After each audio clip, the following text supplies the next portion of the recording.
Yeah, for sure. Thanks so much, Kyle. And thanks so much, everybody, for who's here for joining. Seems like a really beautiful thing that you guys have going on, and I'm grateful to be a part of it.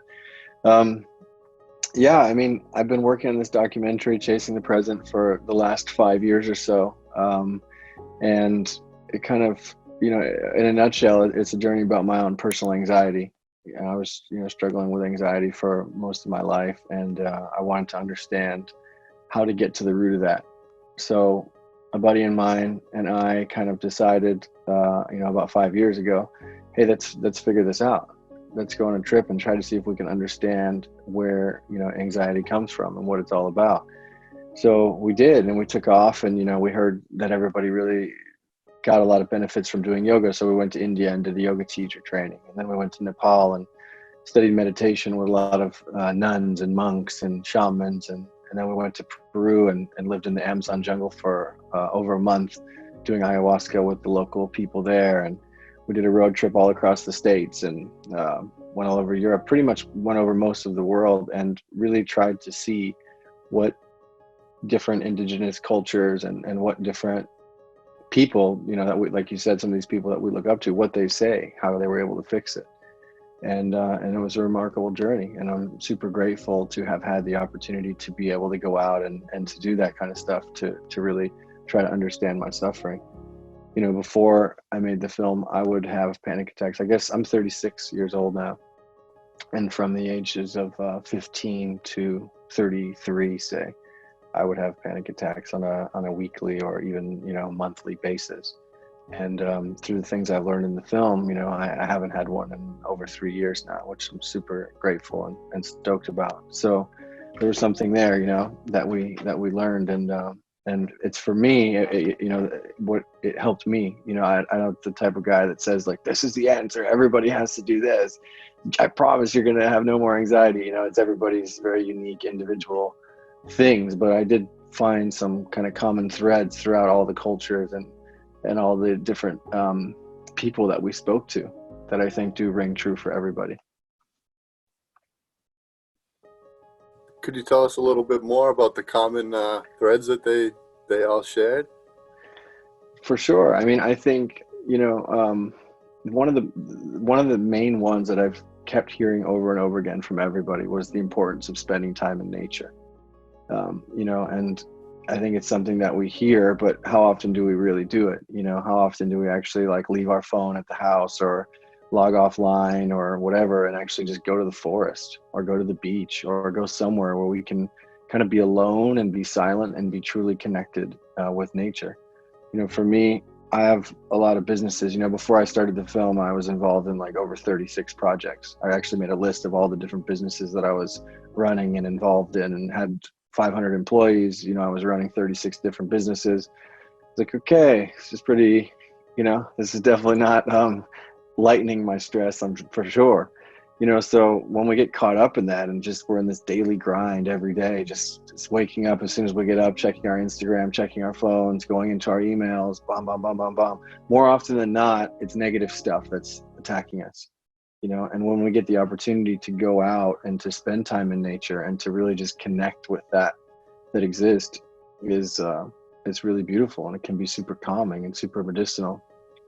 The other thing that we heard from everyone was the importance of silence, the power of silence, because and it goes along with being in nature and being silent in nature and all this kind of stuff. It just, when we have the opportunity to just sit in silence, away from all of these distractions, away from all the constant bombardment that we get from the world, from our friends, from our family, from our work, from all these different sources, something happens.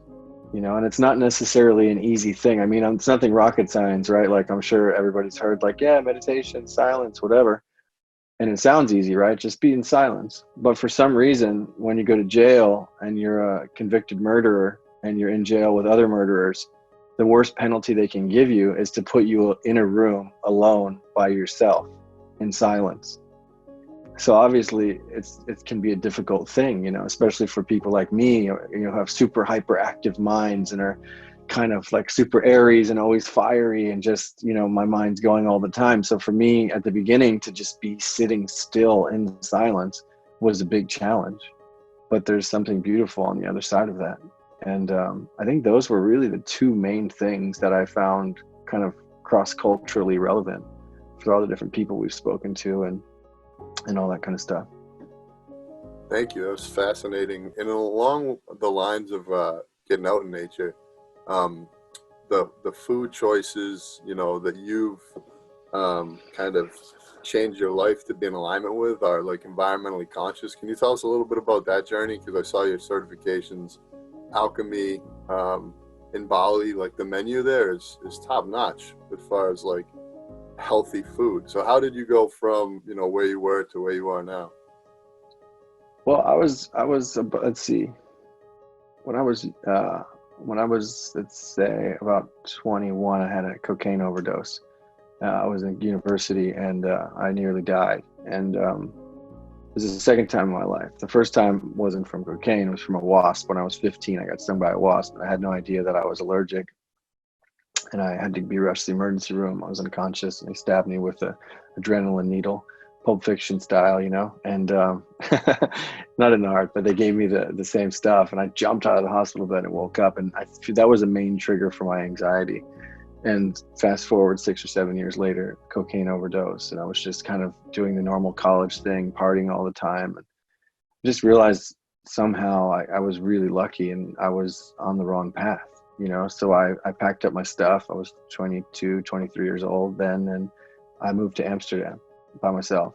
And I guess, if someone were to call me now and said, hey, I just had a cocaine overdose and I'm not really sure where my life is headed, I probably wouldn't tell them like, hey, just move to Amsterdam. It's not it's not the place that you would recommend. But for me, I had went there once at another point in my life and it felt different. It felt more open, more liberal, and more, I don't know, it just felt really different than what I was used to growing up in Florida. So I went there and I was working in bars and I was really struggling. I was literally walking around on the streets at a certain point looking for a couple of euros so I could get a Burger King meal, and sleeping on couches and going and staying in hostels and running out of hostels without paying after a week and, all this kind of stuff, just really, not able to figure it out. Then I met a girl, and that's always when the plot twist happens, right? At some point. I met a girl and luckily she was amazing and she was a vegetarian. And she gave me a book and it was called Skinny Bastard. And, she didn't tell me I was fat, but I guess she was trying to get me that message, subconsciously. So she gave me this book called Skinny Bastard and I read it. And at the end of the book, it had a challenge to see if you could be a vegetarian for 30 days. And I thought I think I can do anything for 30 days. Let's see if I can do it. So I just did it and it lasted for like 12 years, the 30-day challenge. And for me, and I'm not like the type of guy who goes out and wears this like t-shirt with a cow being murdered on it and stuff like that and says like everybody needs to just be a vegetarian or whatever, because there's many different paths to awareness. And I think that's the important thing is this, how do we build awareness? And for me, the first thing that I was doing in my life where I started to become aware was just simply being aware of what I was putting in my body. And when I started to become aware of the food that I was eating, other things started to automatically change. Like it didn't make sense for me to go out and get wasted 5 nights a week anymore while I was like waking up and making a green juice. Like it just was like, wait a second. There was a little period in there where it was still like strange, but it quickly changed and I started to be like, wow, this is different. I shouldn't do this. I was literally working in bars in Amsterdam and bringing 1.5 liters of green juice with me into the bar at night while I was working. And everybody around me was just completely hammered. And I'm just there like drinking this green juice. And it started to feel weird. Like what's happening? Why am I doing this? And, so that I don't know, it just got super weird. I got really sensitive and I couldn't do it anymore. So I had went to Bali for like a juice cleanse and like a little chef training certificate program with my girlfriend. And when we got there, we were just like, wow, this place is amazing. The nature's beautiful and there's so much opportunity. I remember growing up in the States and just whenever I had an idea of what I wanted to do with my life, I would Google it and like 45 million other people had already done it, and it was like done really well. And I was just like, wow, how am I going to make it in this kind of a climate? But in Indonesia, like I had these ideas for businesses and they didn't exist yet. So I was like, oh, this is cool. Like, and there was definitely the people there. So I started out by just opening a small juice bar and it was called Alchemy. And I just literally sat behind a counter every day and I was just making juices. And from the day we opened, it was super busy, and we had like, 300 people show up on opening day to an event, and then just kind of grew and grew and grew and grew. And through that business, I met so many people, and people would come in and say, "Hey, James, do you want to do this?" And I would say, "Yes." "Do you want to do this?" "Yes, yes, yes, yes." Fast forward, 5 or 6 years, and then I was at that point doing 36 businesses and still suffering with anxiety and having money and having good relationship and not understanding, like, wait a second, I grew up in America thinking that if I was able to achieve the American dream, then I would be happy. And I kind of did. And had all the money I could want. I was doing everything, businesses, good friends, but I was still having these panic attacks. And that's where the journey started of making the film, because I just didn't get it. Wow. Yeah, that's mind blowing. You talk about a little bit about the American dream. And so we have a really spiritual group here. And I would say one of like the spiritual dreams that a lot of us might have would be to like link up with Hay House somehow. How did that unfold in your life? Because that's pretty remarkable. Yeah, we did a summit with Hay House as a pre-launch to the film. I have a friend, he made the documentary Heal. He's also on our team. I don't know if you guys saw Heal, but it was a really good documentary on Netflix, and his name is Adam Schomer, and he joined the team and helped us get the film out there. And they did some stuff with Hay House, and basically when we made the film, we had like 300 hours of footage, amazing stuff. And a film is only 90 minutes. So I was like, how can we get the rest of this information out there? I don't want to just like toss this stuff away. There's some really valuable stuff here. So we got in touch with Hay House and said, "Hey, are you open to doing a summit with us? Here's all the stuff we have," and blah, blah, blah. And we're also going to get Ed Sheeran involved, and I emailed Ed, and he's really into mental health and stuff like that. So he said, I don't know, we got lucky. He said, "Yeah, man, come to my house. Love to spend the day with you and do an interview and stuff like that." So I flew to England and went out and hung with Ed Sheeran and talked about mental health and how he struggled with social anxiety, and Trevor Hall, and all these people. There was like 28 different people that we filmed with and did a summit, and it was really it turned out really well. Not as well as we hoped for, because it was like, also with the film, I had just hired a whole team, and we were booked in 300 theaters around the world and all this kind of stuff. And I hired a guy, and literally 2 weeks after I had my team together, the pandemic hit, and all the movie theaters got closed. And then every single business went on the internet. Everybody was just fully online, and then the internet landscape and competition just got really, really, really thick and really, really, really difficult. So we had to kind of alter our plans and our strategies and kind of just go with the flow of everything. But yeah, we were super grateful to be able to pull that summit off with Hay House. I think it's still spreading its roots, man. I watched all the interviews, and they really touched me. So I hope that everyone does get a chance to find that, that video. And I think it will, man. I think it's still spreading its way across the world. So. Well, the summit's done. It was only online. It was only available for a little while. It's not available anymore, but the documentary's still out, and you can rent that all over iTunes and Vimeo and all the different platforms. Awesome. So now I'm going to open it up to our collective, see if anyone has any questions for you. I'm sure they do.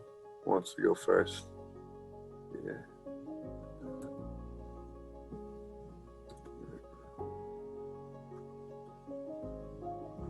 Joe?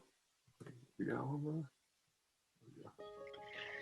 James, my friend, I'm like blown away, honestly, by your ability to do, because I suffered from the exact same thing, social anxiety, panic attacks, the whole thing. And it was crippling, it really was. And to watch how you were able to just kind of like fight through it and still do all the 35 businesses, I think that is insanely amazing, because it keeps you... For me, it's like that's the block that I had. I couldn't step into those things because the anxiety was so rough.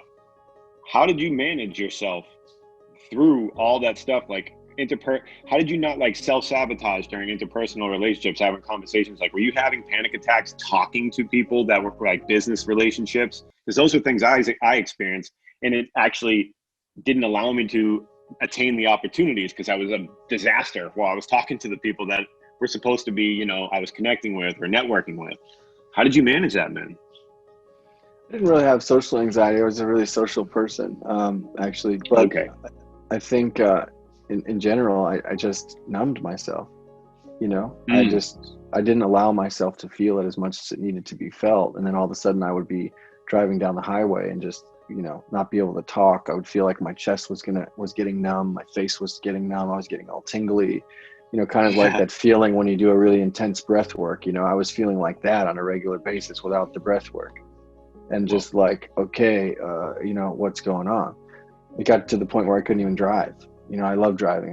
I'm driving now. I'm all good. I just drove. You know, I've driven. I got a van, and I've been driving all over the country. I've done like 7,000 miles in the last month. So I'm holy someone shit. who really likes to cruise. You know, and but it would get to the point where I would be driving on the highway and I couldn't drive anymore. And you Mm. know, that's where meditation really came in for me as such an incredible tool, because you know, in a meditation practice, we learn how to sit there and just watch our thoughts as they come up and do our best to not participate in them. and Mm. and and that for me is such a game changing understanding, because what would happen is I would feel these sensations in my body, and then as soon as I would start to feel these sensations in my body, my mind would turn on and say, oh my God, what's happening, what's going Yep. on? And then my heart starts pounding and beating fast. Oh my God, am I going to die? What's happening? And then that mind would just turn my physical symptoms into panic. And then I would be in Hmm. a full-blown panic attack on the side of the road, like not being able to breathe, trying to breathe out of a bag, just kind of thinking I was going to die. And being able to do that, you know, the last time I was about to have it, I was in the car, came up again, and then it, you know, I just watched it come up, you know, and instead of participating in it and allowing it to go to the next level, I just watched my feelings come up in my body. It's like, Mm. it's okay, you know, I just felt it. And I think for me, you know, overcoming anxiety, at least overcoming panic attacks, was really about allowing myself to feel the things that needed to be felt, Mm. It's allowing amazing, myself. man. How did you not like that? It's something came up when you said that, because like attaching to them, like when the moments come up and like you have it and it's like just allowing them to float by. I talk to a lot of people that, and maybe even myself. Yeah, I have to be honest with myself. There's still moments, even, and I've been meditating for years, where it comes up and like it's like an addiction. It's like I gravitate toward it, even if like I know it's not a good thing to do. You know, it's like I'm feeling like drawn towards expounding on that thought, because it produces that, you know, that wave of like oh shits that just keep going in the oh shit panel. It's how, I guess my question is like did you have a specific technique that would come up if there was something that did really kind of try to grab your attention and wanted to pull you down the rabbit hole even amidst your meditation? Was there anything that you would do to like keep yourself staying in the present moment and allowing the flow of thoughts to drive by instead of grabbing onto the back of it? Well, there's so many different techniques for that. Really, for me, I use the breath. You know, I focus on the breath and just realize that, you know, just a simple thing is, you know, and you guys all know this, I'm sure, but you know, Mm. if you inhale for, you know, 2 seconds and you exhale for 4 seconds, as long as the exhale is longer than the inhale, you calm yourself down completely. You slow down your nervous system and you get calm. So if you breathe in for 4 seconds and exhale for 8 seconds, you're just resetting your nervous system and becoming more calm. So just using the breath as an anchor, or you can use sounds as an anchor. But I think, you know, those are all very helpful techniques. But you guys, you know, you mentioned Rupert Spira, Kyle, at the beginning of this conversation. I think there was a moment in making Chasing the Present that really changed my life. And that moment was this understanding, you know, and it's so cliche. It's like this thing, you know, even in Zoolander, you know, he's looking in a puddle and he's like, who am I? You know, that moment in Zoolander. And it's like, okay, even there, they're talking about it. So it's like, okay, but to really understand that and to really get into that idea of who am I really, ultimately, Mm. and starting out with just this, you know, knowing that I'm not my thoughts, you know, I'm Mm. the awareness behind the thoughts. So when the thoughts come up, I think it's that disidentification that we have with the mind, that we think that this is just what we are. You know, of Mhm. course, I'm James. I'm this body. These thoughts in my head it's all James, right? It's just, that's what it is. And as long as we're identified with this material thing, we're going to be suffering in a sense, Mhm. because we're not identifying with what we truly are. We're identifying with this other thing. So when the thoughts come up, just understanding like the thoughts are there, just like the clouds are there in the sky, but the sky is not the clouds. The clouds are there and they pass away. And thoughts pass away too. Sensations pass away, feelings pass away, emotions pass away. Doesn't mean we have to push them away and suppress them, because that's another problem that we can get into. Rather just allowing them to being there and just accepting them as they are in that moment, and just feeling them. I mean, for me, anxiety is a clear alarm, like a huge alarm system that I need to feel something. And I think if we're still experiencing it, no matter how much practice we're doing or whatever, it's just a sign that there's still something there that is left unfelt that we need to feel. Dude, that is awesome. You just opened my mind to a lot of stuff, so thank you very much for that.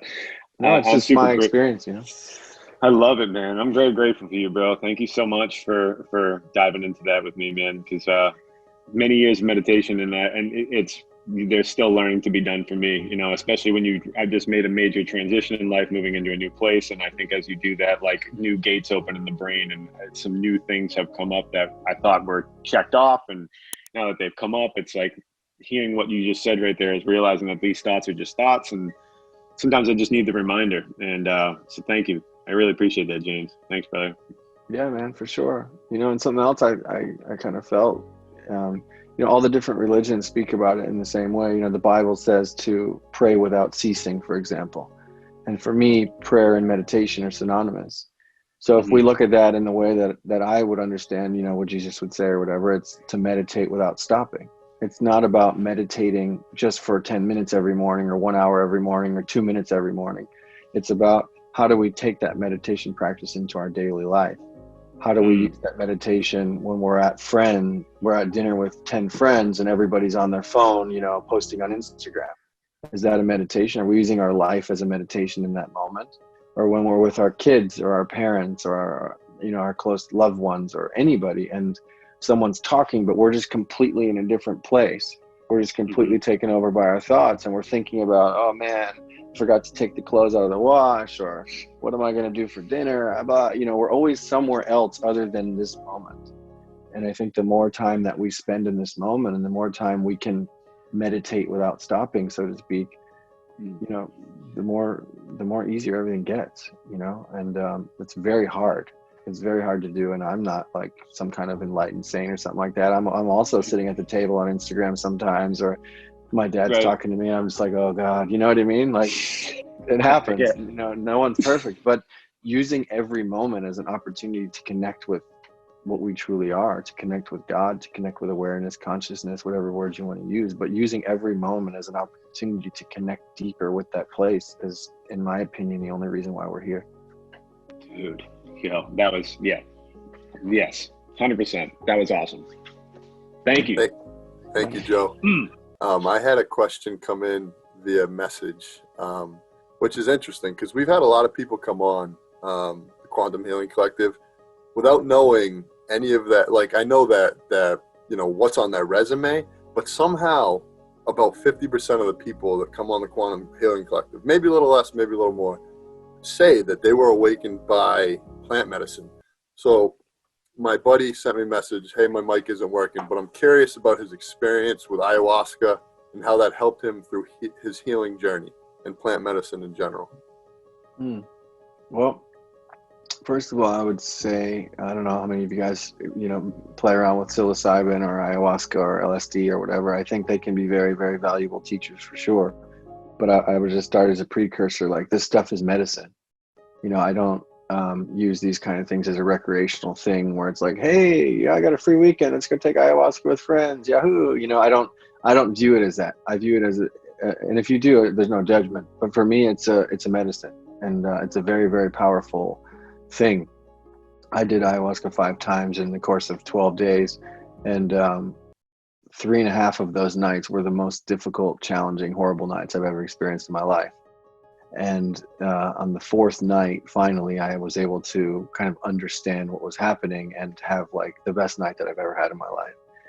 After 3 of those nights where you're promising God that you'll never do it again. Have you guys ever had those experiences? Like, please get me out of the situation. I'll never do it again. I had 3 of those, and I'm like, man, I don't know on the third one if God's going to listen to me anymore, if I just keep lying and tell him I'll never do it again. But, but on the fourth night, I drank the medicine and it just came on. It was just so powerful and so strong. In Peru, you drink it in the dark with 10 other people and you just lay on your back and there's no lights and there's nothing.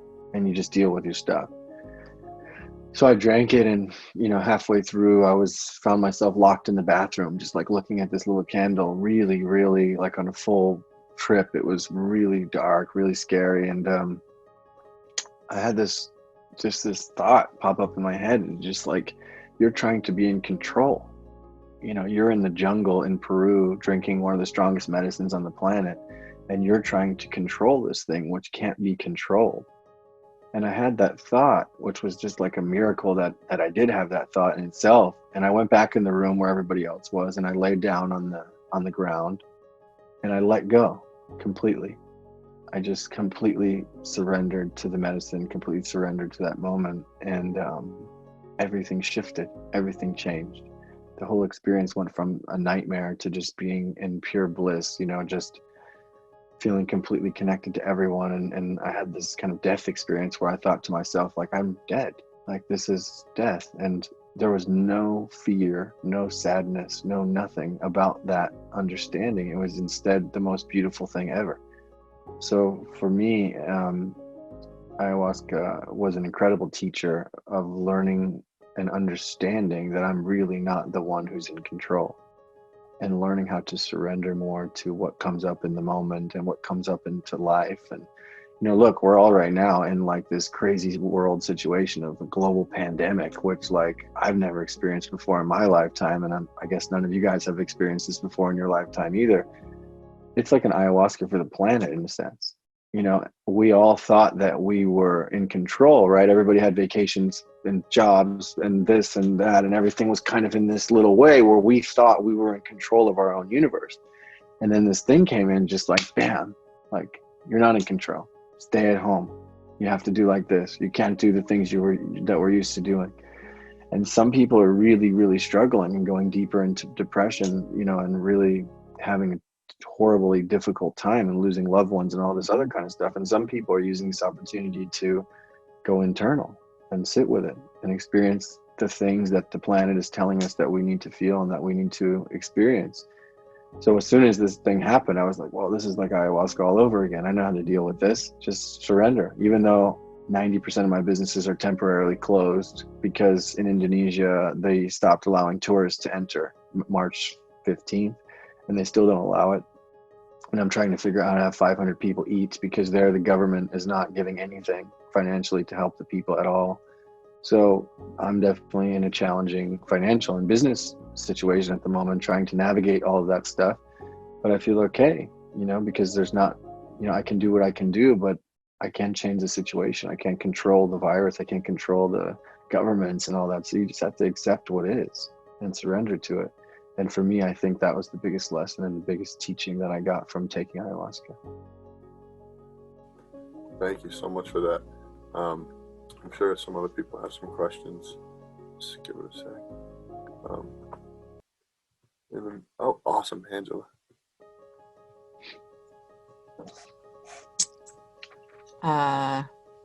So thank you so much, James, for coming to chat with us. I really resonate with a lot of your story. I myself am a long time anxiety sufferer, probably since I was 5 years old. I think they thought I had asthma, but I don't, at this point, I don't think I ever had asthma. I think it was anxiety. I literally think it was a panic attack that sent me to the emergency room at 5.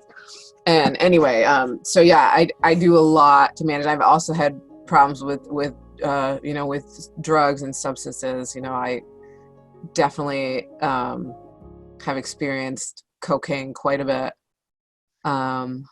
So I really appreciate you. I find it really inspiring for you to be that vulnerable, to like really share, like come in a group of people that you don't know and like really share that about yourself, like share about, it can still be pretty shameful, like talking about, being drugs, and especially drugs, mental health, stuff like that, that still, our greater society seems to put a lot of judgment on. It's still taboo, and we're kind of fighting to try to get this understanding. But I guess,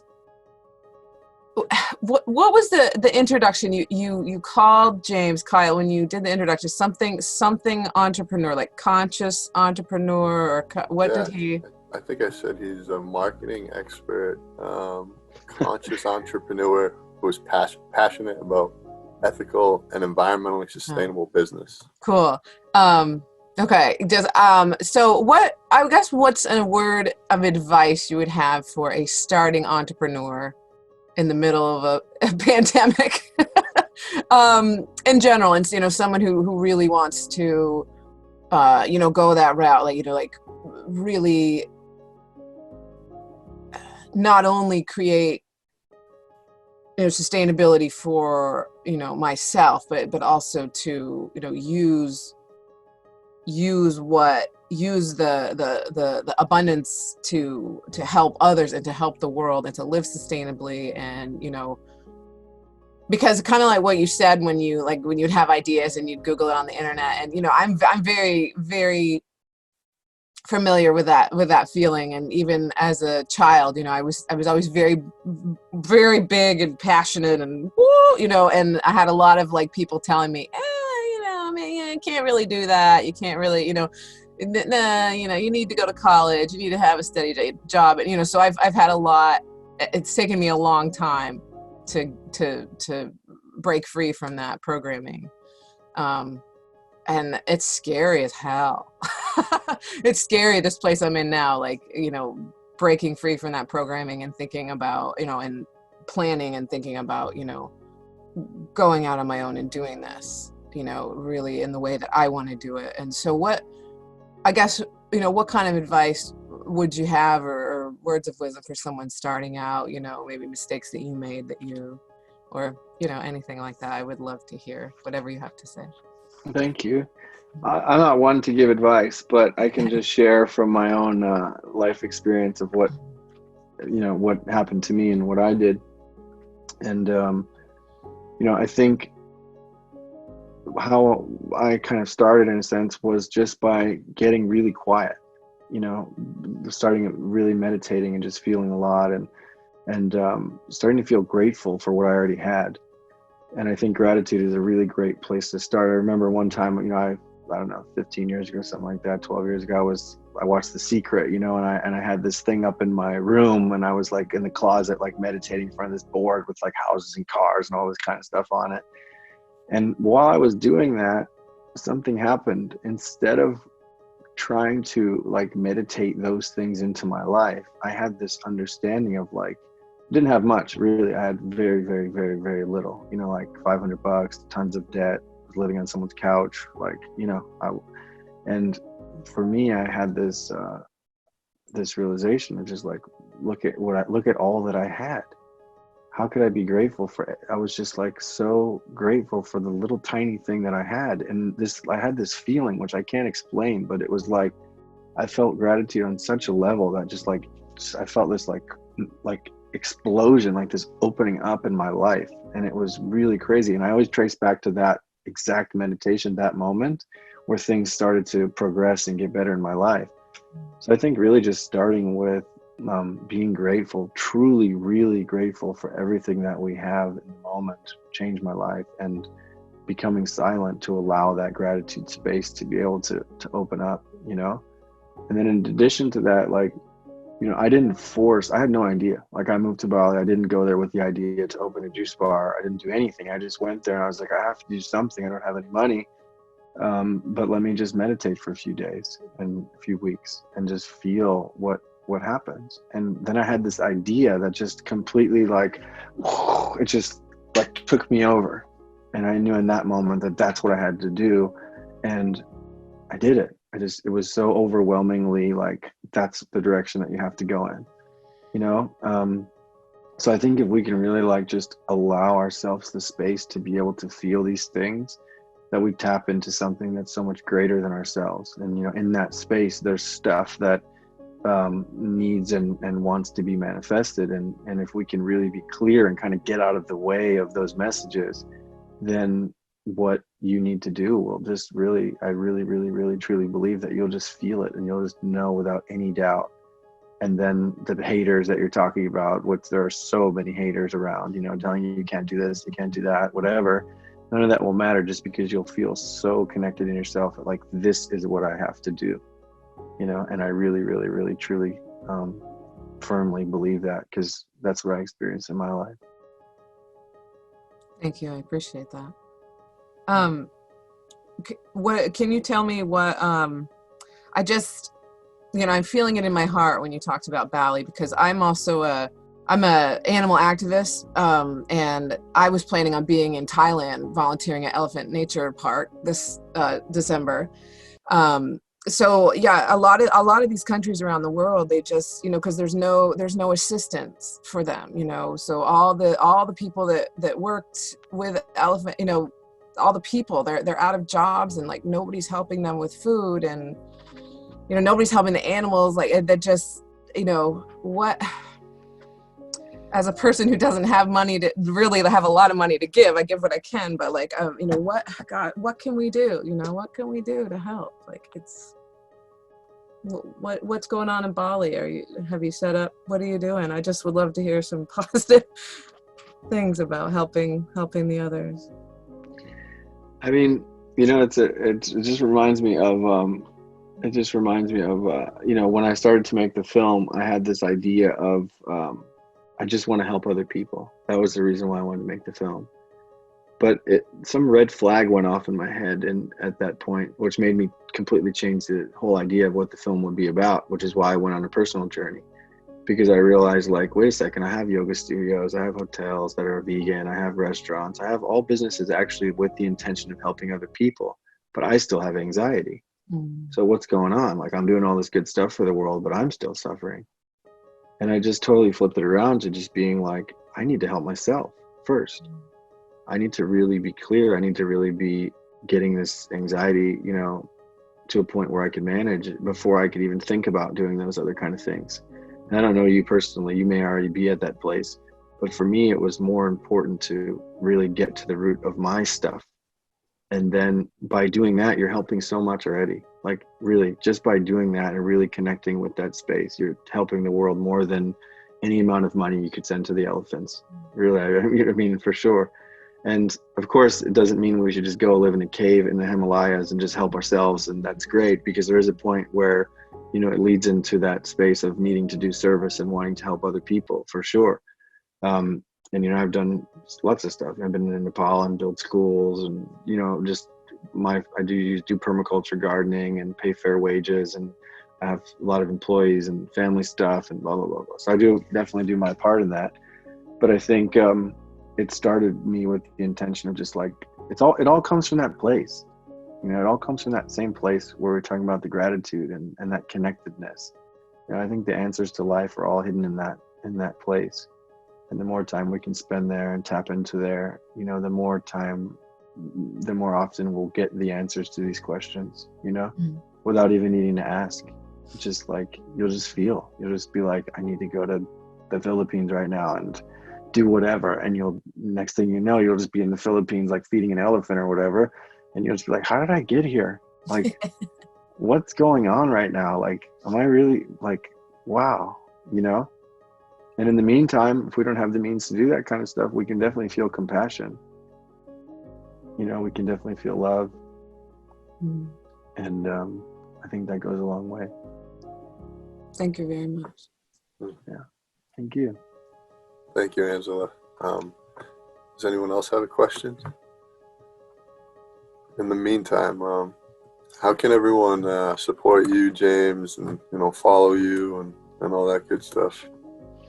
Yeah, I just made this documentary. If you guys want to check it out, I think it's like $3 or something. You can rent it on iTunes. It's Chasing the Present, if you haven't seen it already. And I'm on Instagram. James.Sebastiano is my Instagram name. So if any of you guys want to reach out to me directly, I always respond to all the messages and stuff like that. I'm happy to always talk and share and whatever.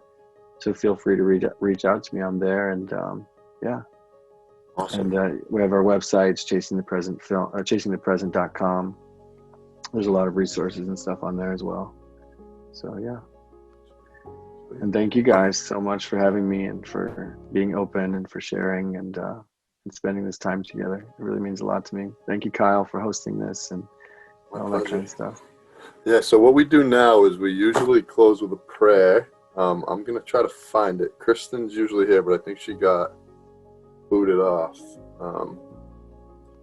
So let me see. If you guys could just bear with me for 1 second.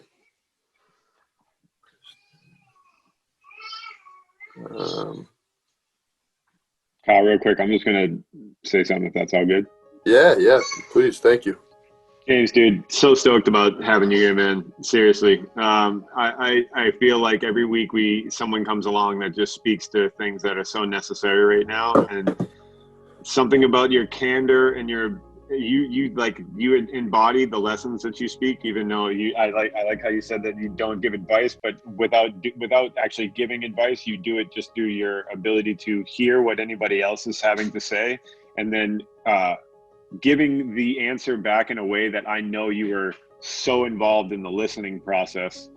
And for me, that is something I work on. So to watch somebody else do it so beautifully, it's fantastic, man. I like I said to other people who have done the deep work that you've done, it definitely, you become a lighthouse for all of us people who are still in the process. And I think there always is the process, but it's just awesome to see somebody like yourself who has done the world travels and has experienced so many different things and has the ability to articulate it. And it doesn't just come off that way. It also, you can just feel it, like you embody it, and I can sense it even through a cell phone screen. So yeah, man, thank you so much. Thanks, man. I appreciate it a lot. Thank you. It would be cool if we were in person, huh? This Zoom thing. I know. Dude, yeah. It's cool. It's working, but it's like I'm a little over it too. Being in person. Yeah, exactly. Totally. Yeah. Totally. Yeah, I'm over it.